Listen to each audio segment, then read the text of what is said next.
Once you are aware of what's lacking, now it gives you clarity to know what to focus on. If you were to focus on these things and turn the lacks into abundance, then you can achieve your goals.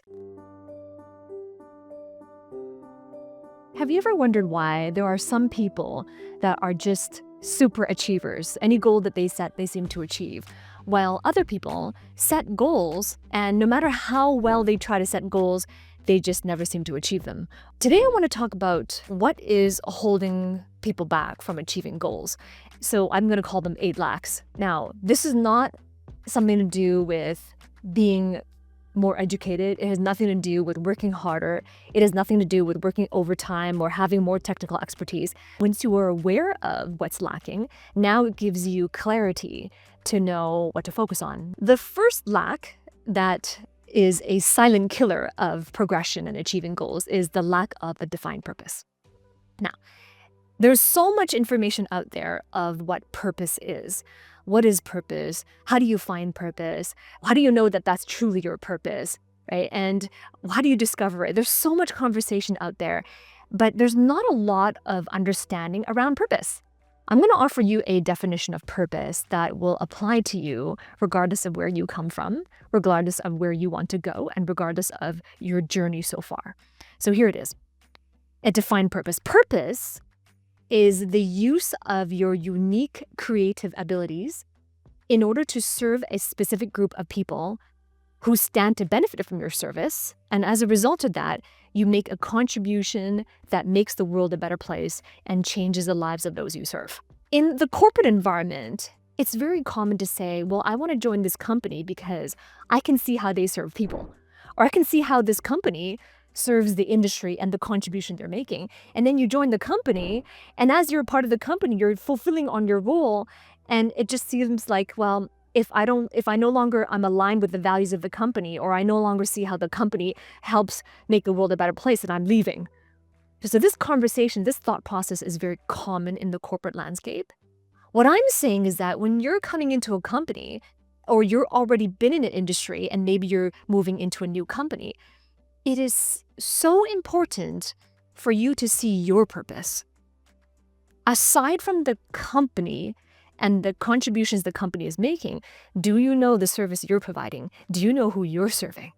Do you know how you're making a difference into the lives of those people you serve? And working backwards in my definition of purpose, do you know what your unique creative abilities are? And this is so important because oftentimes I have a lot of clients come to me and they say, I've been in the financial industry for 25 years, or I've been in the pharmaceutical industry for 12 years. But, I'm starting to feel like I got here by default and I'm not sure this is where I want to continue, or I'm not sure this is what my life purpose is. And this happens quite commonly, this conversation. And when that happens, it feels like purpose is like finding a needle in a haystack. So I submit to you that purpose is not to be found. Purpose is discovered. So this leads to the next conversation. Well, what's the difference between finding and discovering? There is a very important difference. Finding means that somebody else put something in a location. You don't know where that location is, so now you have to go and find it. Someone put it there. You are aware that it's out there, that someone placed it there or somewhere, and now you got to go find it. So that's what finding means. No wonder why it can feel like finding a needle in a haystack if you believe that you got to find your purpose. You see, I really feel that the precision of our language is so important.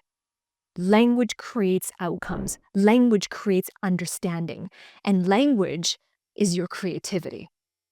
So if your language, simply by your language patterns, the words that you're using to talk to yourself, the words that you're using in your thought patterns, they create the outcomes you have, right? No wonder why purpose feels impossible if you have been telling yourself that you need to find it. So that's finding. So what does discovering mean? When I say, well, purpose is not to be found, purpose is discovered. So what does discovering mean? Discovering means that instead of someone else putting it there, it means that you have to define the parameters because you have to know, how will you know that you've discovered it? How will you know that that's it? And that's a parameters that you define. And then the discovery process is a development of your internal understanding of yourself and what's important to you. So this is how purpose is discovered. So purpose is discovered, and then purpose is developed, and then purpose is deployed. So there's 3 stages: discovering it, developing it, and then deploying it. So I talked about the discovering part. What about the developing part? So discovering your purpose means that you define the parameters, which also, in order to define them, you have to know who you are, what's important to you. And then from that standpoint, now it's like, I need to develop in that purpose. So what are you developing? You're developing yourself. You're developing yourself for that purpose that you have discovered. One of the most important elements to achieving your goals is to becoming the person who can achieve those goals. Think about a goal that you have achieved right now and you're proud of it. Go back to that time, however long it was, from the initial moment of time where you set the goal. Notice how when you set that goal, you hadn't become the person who could achieve it yet. Then you said yes to the purpose, you said yes to that journey, and then you embarked on that journey to achieve it. And along the way, you came across challenges, issues, you came across ups and downs, you came across valleys and hills. Those adversities developed you into becoming the person to achieve that goal. So that is developing you for that purpose. So purpose is discovered, then purpose is developed by developing yourself for that purpose, and then purpose becomes deployed. So what does that mean? Deploying yourself in your purpose or deploying your purpose just simply means now it becomes the focus of your life. It becomes what you've defined as your purpose, a definite purpose that really is your chief aim. It's a mission where you are in your unique creative abilities to serve people, change their lives as a result of your service, and make the world a better place as a result of your contribution. And that is deploying your purpose. So that's the first lack that holds people back from achieving their goals, is a lack of defined purpose. So let's go on to the second lack. The second lack that holds people back from achieving their goals is the lack of a disciplined pattern. So what do I mean by that? What's a disciplined pattern? So we go from purpose to pattern. Pattern are your habits. Your habits. Now, you might think, well, I have some bad habits. I have some good habits. Maybe I need to change my bad habits. Maybe I need to develop different habits. Here's the thing about habits. You already have them. Whether you're aware of it or not in a certain domain of your life, you already have them. It might seem like you need to develop habits. And in that moment, whenever you feel like I need to develop habits because there are these important goals I want to achieve, I want you to say to yourself, well, I already have habits. What are my habits? Habits are a force. They are a force. So what do I mean? What do I mean by that? To give you an example from my personal life, I have a habit that whereas when I wake up in the morning, every morning, I have a habit, I have to brush my teeth. I have to brush my teeth. Before I do anything else, I just have to brush my teeth. And it's such a force that even when, let's say I woke up late, I couldn't hear my alarm ringing, and we're in a hurry, we got to leave the house, there's somebody waiting, there's an appointment, it's a force of habit. Wait, I can't go yet, I haven't brushed my teeth. And it could be anything, an important high stakes conversation is like, wait, I have to brush my teeth yet. I haven't brushed my teeth yet. And even if sometimes I'm starving when I get up in the morning and I really should have breakfast. Otherwise I might faint and vanish, but wait, I haven't brushed my teeth yet. Right. So it's a force. A habit is a force. Now that's one example of a habit. There are others as well. In every aspect of your life, we all have habits. So the first step is to understand, what are my patterns? And they are disciplined patterns that you already have, for better or for worse. So be aware, habits are a force. So then a lack of a disciplined habit is a lack of building habits that get you to your outcomes.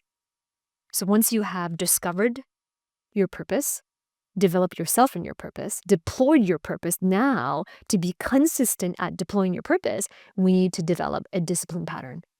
And it could be that the discipline pattern that you have right now is opposing the achievement of your goals or slowing it down. It could mean that you don't yet have the right discipline patterns to be able to help you to achieve your goals. So here's the thing about habits.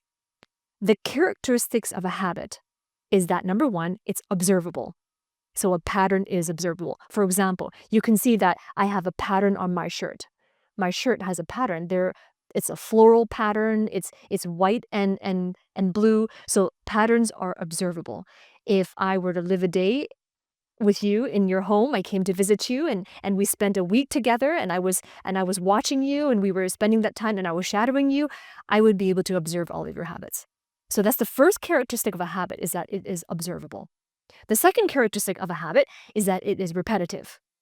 Repetitive. In other words, it's a habit. You know it's a habit when you can observe it and you don't just do it today, but you do it every day. Or you don't just do it this week, but you do it every week. It's repeatable. And therefore, it's not a one-off instance. It repeats itself and it's the same thing, repetitive. So that's the second characteristic of a habit. The third characteristic of a habit is that it is continuous, which means I didn't just have this habit today. I didn't just have the habit this week or this year. I've had this habit for 10 years. I've had this habit for 5 years. I've had this habit for 11 months. Right? So it's continuous and there's no end. If I don't intervene or if life does not intervene on my behalf, then it's continuous. So then you know that you have habits. There's a habit, a discipline pattern you have, or a pattern that you have when it's observable, it is repetitive, and it is continuous. So what are your habits? And are they really serving you to achieve the goals that you said that are important to you? Or is it working against you? So what are the lack of habits that you have that you can develop now to help you achieve those goals? So that's the second one, the lack of disciplined pattern. The third lack is the lack of a defined philosophy. Now, a defined philosophy, here's what I mean by that. Most people, when they hear the word philosophy, they think, wow, that sounds very academic. But I submit to you, you don't need to be a philosopher to have a philosophy. You already have one. Just like you don't need to be a disciplined and analytical person in order to have a pattern. You already have one. You already have a habit. Same thing with philosophy. You already have a philosophy. The most important thing about philosophies is, well, where do yours come from? What philosophies do you have and where do they come from? Every individual has philosophies about every aspect of life. You have a philosophy about relationships. You have a philosophy around companies. You have a philosophy around finances. You have a philosophy around your education. Like, you have philosophies, whether you realize it or not. Where did yours come from and what are your philosophies? Now, when I work with clients, sometimes one of the things that holds people back is their philosophies around themselves, the philosophies they have around success and around finances. And most common, where philosophies come from, number one, they can come from people that you've exalted, right? People that you look up to, people that you feel are superior to you, people that you admire because you would like to be more like them, or you feel like they have something that you could model. So people that you've exalted, that's the first place to examine. Am I adopting my philosophies from these people without taking ownership of it or myself? That's the first area, is people you've exalted.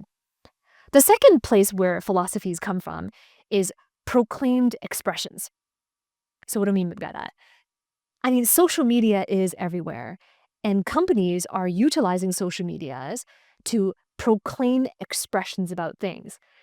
And you're scrolling on the internet, you are scrolling on the search page or on Instagram, or you're scrolling on the YouTube homepage, and you see someone proclaim a thing, or there's some sort of a quote there. And that's the second place where philosophies can come from. Sometimes you read something that someone posts out there, or you see a clip about it, and then in that moment, it's like, wow, that sounds good. And then we adopt it as our own philosophy without questioning it.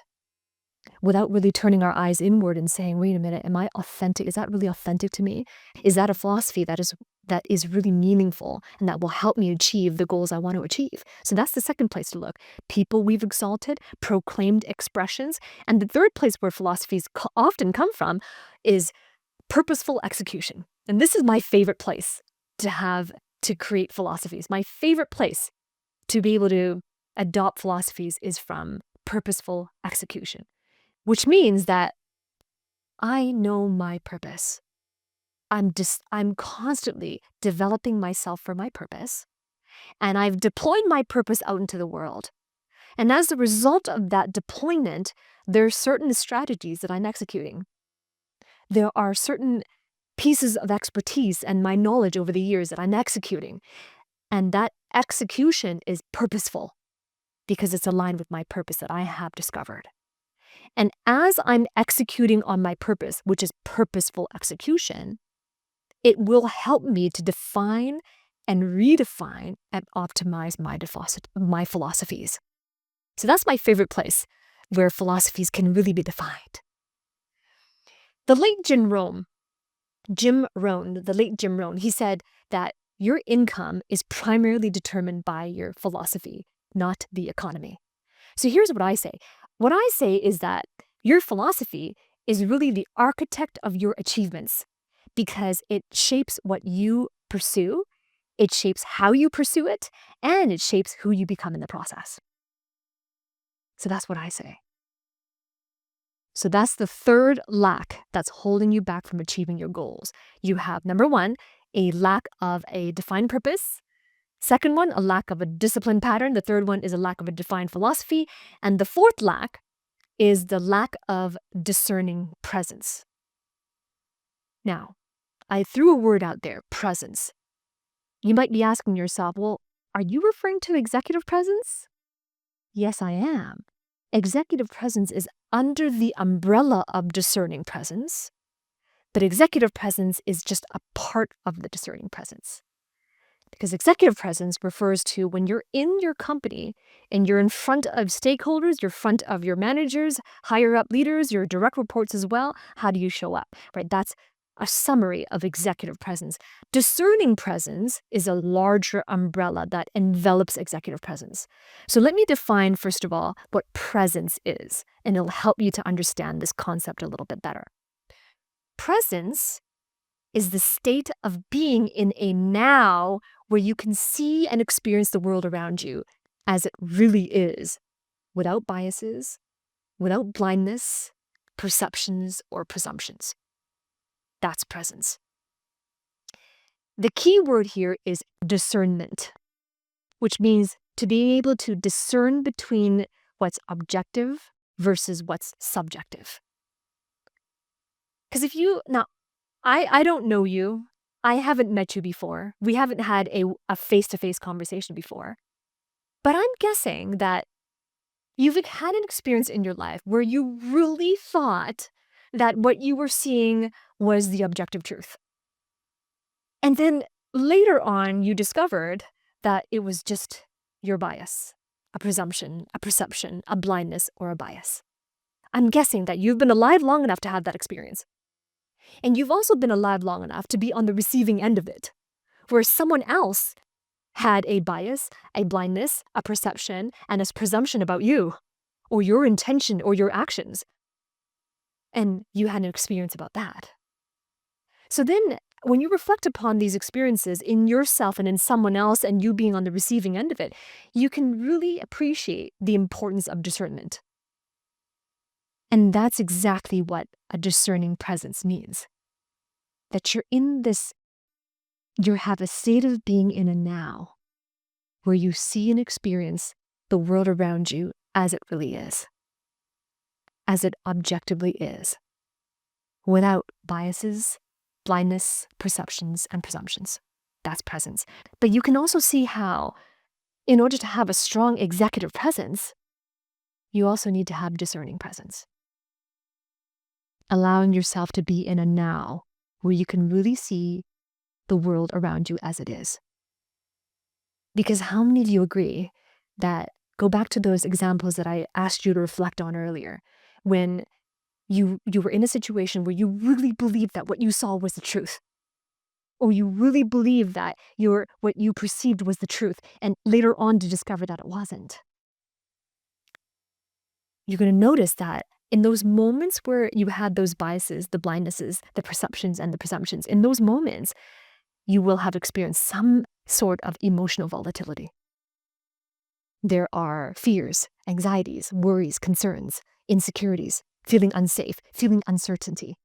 That's emotional volatility. That emotional volatility, the mix of emotions, some more intense than others, sometimes layers of emotions that go a few layers deep, those things hold us back from being present. But wouldn't you agree that sometimes your emotions lie to you? You feel it, but you feel so strongly about it, doesn't mean that it's true. So the lack of discerning presence is the fourth lack that holds us back from achieving our goals, because having that presence is important to be consistent at achieving it while you're on this journey, because the journey to achieving goals is filled with challenge. The journey there is filled with challenge. It's filled with hills and valleys. So let's go on to the fifth lack. The fifth lack that's holding us back from achieving goals is the lack of a decided position. So previously you had a lack of discerning presence, and this one is the lack of a decided position. So what do I mean by that? What is a decided position? A decided position reflects a clear stance on who you want to be. So you heard that term. What's your position? In marketing, we talk about positioning. In sales, we talk about positioning. But you too, as an individual, you also have a position. So what's your position?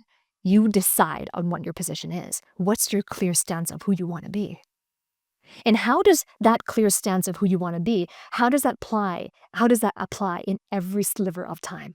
In every moment that you experience, in every situation you find yourself in? The macroeconomic situation changes all the time. The microeconomic situation in the business is changing all the time. That evolution of it, the changing of it, really calls for the people, the individuals in that company to change with it, to adopt with it. So then, and every change that happens that is outside of your control, it would be very wise to have a decided position. Who am I going to be in this situation? Who am I going to be in the next one? Every sliver of time, what's your decided position? A decided position leads to a divine projection. A divine projection. So what do we mean by a divine projection?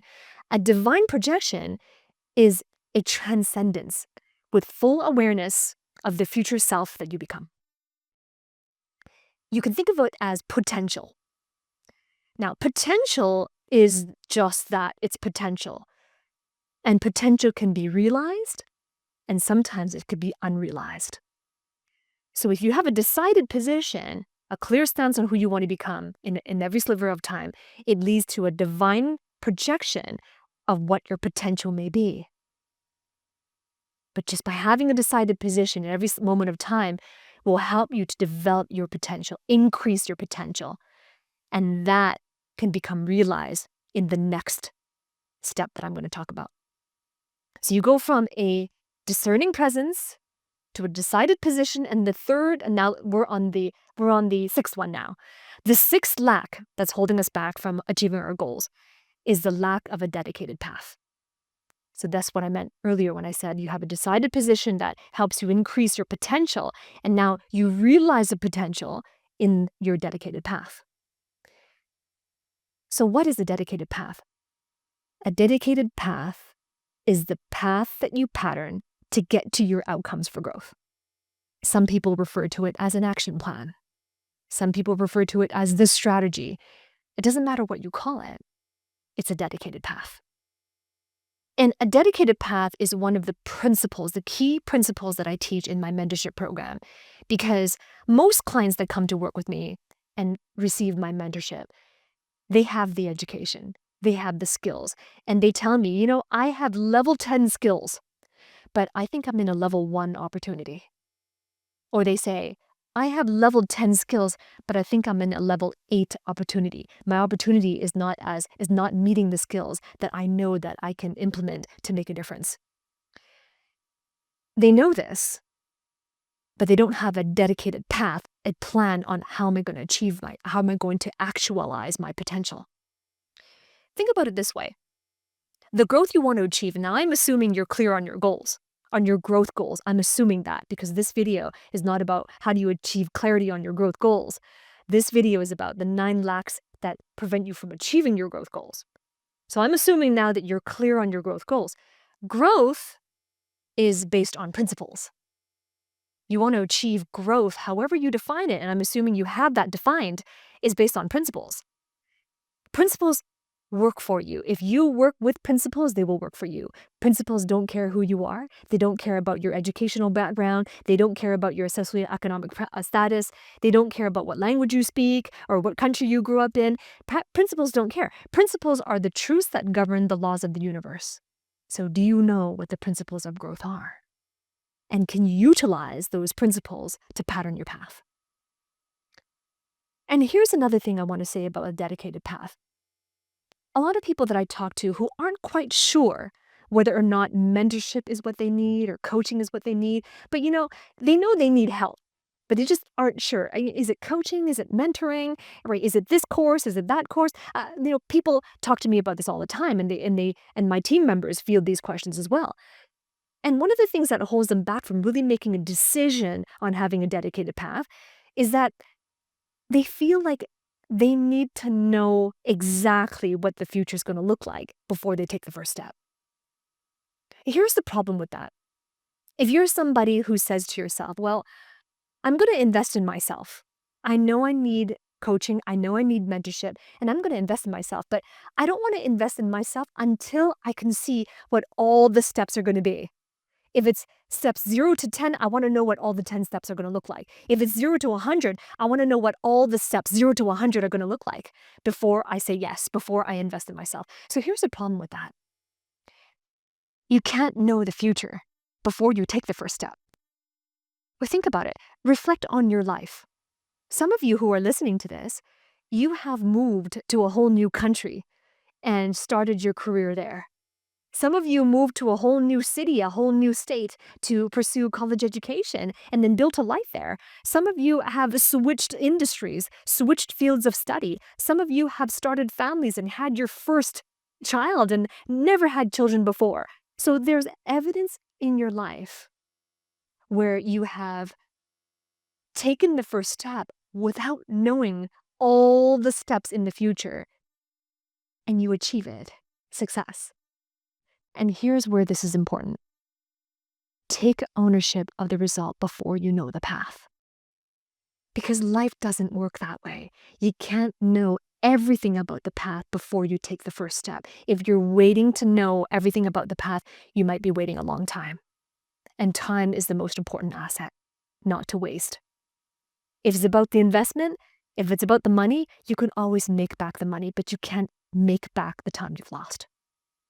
Take ownership of the result before you know the path. We just talked about the 6th lack that's holding people back from achieving their growth goals, which is the lack of a dedicated path. So now we're moving to the 7th one, right? So just to recap, first lack was a lack of defined purpose. Second one, lack of a disciplined pattern. Third one was a lack of a defined philosophy. Fourth one was a lack of a discerning presence.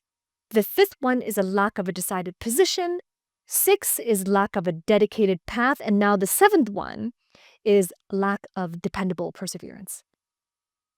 Dependable perseverance. Perseverance by itself. Let's talk about that. Perseverance is having the tenacity to take consistent action in combination with developing your purpose and deploying your abilities. It's that tenacity. Now, why is perseverance important? The reason why perseverance is important is because there are winters. Think about in the course of a year, you have 4 seasons. You have the spring and the summer, you have the fall and the winter. Most people love the spring, and most people love the summer. Some people love the fall, some people enjoy the winters, I guess depending on what country you live in. But there are winters. And what winters mean is that it's a season of slow growth. It's a season of challenges. right? For those of you who live in colder countries, in where the winters can be very rough, you know exactly what I mean. But some of you are watching this and saying, we only have one season. It's all summer, all year round. It's hot, it's sunny, it's all year round, and our crops are always flourishing. Well, for those of you who have that experience, it may be a little bit more difficult for you to understand perseverance then. Here's why. Because in life, we also go through these seasons. The parallel summers where it's growth and harvest time. Spring as well, the parallel in our lives where it's harvesting certain crops and planting new seeds and having fast growth. There's fall as well, where now it's important to take hold and prepare for the winters, to take stock of that. And then there are winters, which means there's seasons of challenges and slow growth. There's a season of cold. There's a season of seeds that don't quite germinate. We all have those in life. It's inevitable. There's ups and downs. There's positives and negatives. There's the balance of the pairs of opposites, which makes life meaningful. And perseverance is important because we need to last through the winters to get to the harvest. If you think about it, everything that you do, every word that you say, every decision that you make, they're all just seeds. Because outcomes don't happen overnight. Right? For those people who go on the internet saying, I'm an overnight success, I'm an overnight millionaire. For those people, I would say run. Don't take them at their word because there's something that they're not sharing with you. Overnight success, yeah, but how many years did you spend ironing out the wrinkles? How many years did you spend learning your expertise? How many years did you spend overcoming challenges, overcoming rejections? Overcoming the things you need to become because you're developing yourself for your purpose. So am I saying that there's no such a thing as overnight success? The truth of the matter is no. Because it takes time to develop ourselves for our purpose. I wasn't born as a great communicator. I wasn't born as somebody who was comfortable being on camera. And I certainly wasn't born as somebody who had the knowledge I'm sharing with you today. For the longest time, I didn't have this knowledge I'm sharing with you today. For the longest time, I was afraid to be on camera. For the longest time, all my social media profiles were private under a fake name. It takes time to develop ourselves for our purpose. So dependable perseverance means, can you depend on your perseverance to last through the winters of your life? Can you depend on it? Everything that you do, even the thoughts that you think are seeds that you're planting. You plant these seeds into the garden of your future. But here's the thing about harvest. When you plant seeds into the ground and you nurture them, you don't harvest. You don't sow and harvest in the same season. You sow and you harvest in different seasons. But we must last through the winter so we can get to our harvest. A lot of people set goals and they give up before they get to their harvest. They give up when the winter gets too tough. They give up when it becomes too frustrating, when it becomes too inconvenient, when it comes too difficult. They give up. And when you give up, what actually is happening in the give up is that you're stopping the exact activities that you need to persevere in order to achieve the growth goals that you said you want to have. That's exactly what's happening. Most people don't reach their growth goals because they've decided that the outcome is worth desiring, but it's not worth persevering. Right? And you have to persevere through the tough things to get to the outcome. So you decide. I can't decide for you, and I'm not going to decide for you. If you've already decided that your growth goals are worth it, the second thing you have to decide is that if it's worth persevering through. There's two decisions. So that's the number 7. The 7th lack is a lack of a dependable perseverance. Now let's go on to the 8th and the final lack that's holding people back from achieving their goals. The 8th lack is a lack of diligent perpetuity. Diligent perpetuity. Well, that's a long word. What is perpetuity? Perpetuity comes from the Latin word perpetuus, which means continuing throughout. Look it up. The essence of the word perpetuity, and I'm not talking about legal terms, just the English word perpetuity. It means continuing throughout. So what does that mean? How does this apply to personal growth? Personal growth is continuous throughout a person's lifetime. Let me ask you this question. When you set your growth goals, do you want just to grow this week? Are you looking just to grow this month, this year only? Or do you desire continuous growth? Only you can answer that question. If you only want to grow this year, then my content is not the right fit for you. Then, I'm not the right fit for you because I'm not interested in helping you grow just for this year. I'm not interested in helping you grow just for this month. I'm interested in sustainable, continuous growth across your lifetime. And if that's you, then hey, we can talk. We can continue to have these live conversations. This is about developing in you the ability to expand your horizons. Guess what that is? That's a visionary capability. Your higher-ups in your company, the CEO and the original founder of your company, the reason why they're able to build the company they built is because they have expansive horizons. They can see beyond the month. They can see beyond this year. They can see beyond 2 years. Some CEOs and founders, these visionaries, can see lifetimes and lifetimes beyond their life. That's visionary. It's time that you develop those visionary capabilities, and it is possible. That is a skill you can develop. So when you look across your development, don't just plan for growth now. How do you want to continue to grow? What's your perpetuity? What's the agreement you have with yourself on what your perpetuity is? Be diligent in how you develop yourself for your purpose so that you may experience growth that lasts throughout your lifetime. That, to me, is more meaningful. And if that's also what's meaningful to you, then we're the right fit for each other. And you're going to really benefit from the lives that I'm going to be teaching in the weeks oncoming. So while I wrap up what I'm saying here today, and I'm going to conclude by saying that this growth journey lasts beyond your lifetime.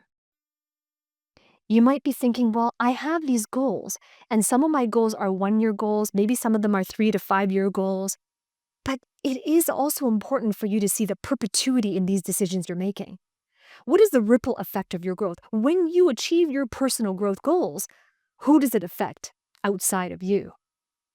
Who does it affect beyond you? In other words, when you're gone and you can't take any of the money with you, you can't take any of your belongings with you because you've passed on, what are you leaving behind? That is your perpetuity.